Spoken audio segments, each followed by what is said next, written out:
Welcome to the demonstration of Experiment 5.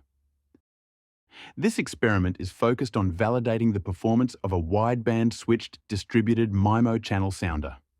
Moreover, through an indoor channel measurement campaign, we explore the multi-user capabilities of a dense radio wave infrastructure.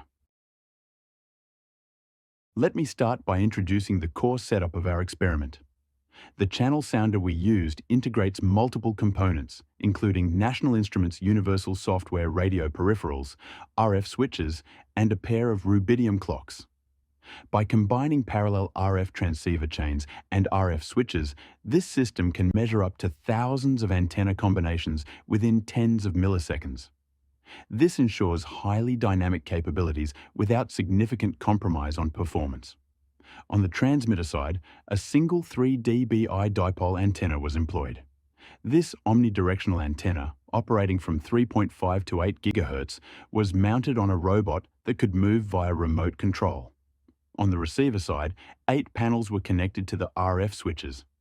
Each panel, designed to operate within the 5 to 6 GHz frequency range, consists of 8 dual polarized patch antennas. To maintain synchronization between the transmitter and receiver, we utilized rubidium clocks, which provided a 1 pulse per second output signal and a 10 MHz reference clock.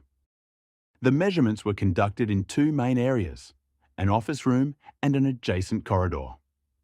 On the receiver side, the 8 panels were divided into 4 groups, with each group acting as a contact service point, or CSP.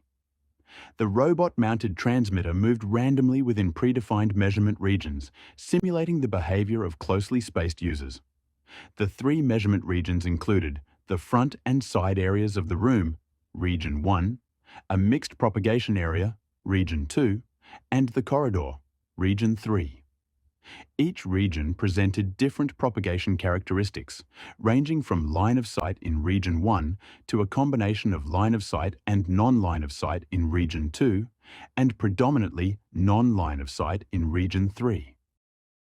Moving on to the analysis, we evaluate the multi-user capabilities based on the measured channels. One important metric is the singular value spread, which reflects the joint orthogonality of all users' channels.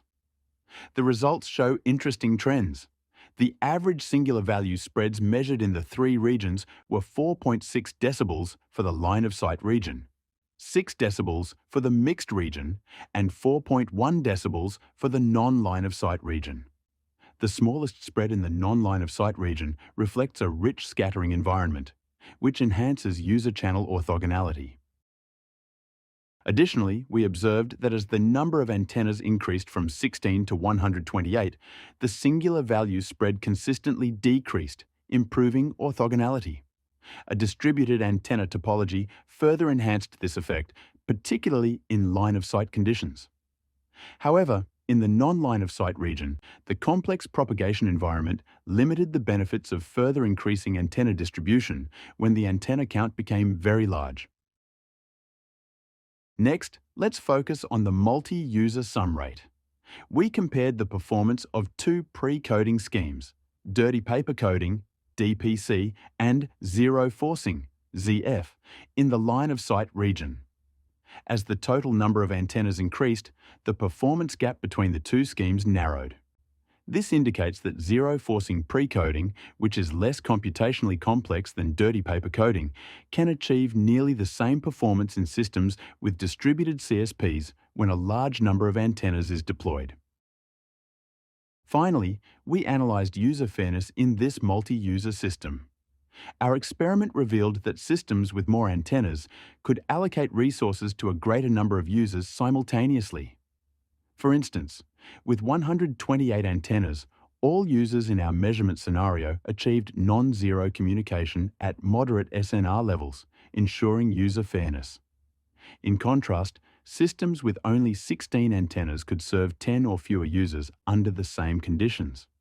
Furthermore, a more distributed antenna topology demonstrated better user fairness, even for users with weaker channels. To summarize the key findings of this experiment, systems with more antennas exhibited enhanced user orthogonality, higher multi-user sum rates, and improved fairness. Additionally, we found that zero-forcing precoding could achieve performance comparable to dirty paper coding with much lower complexity, particularly in distributed MIMO systems. Finally, deploying contact service points in a more distributed manner significantly improved performance metrics, especially in line-of-sight scenarios.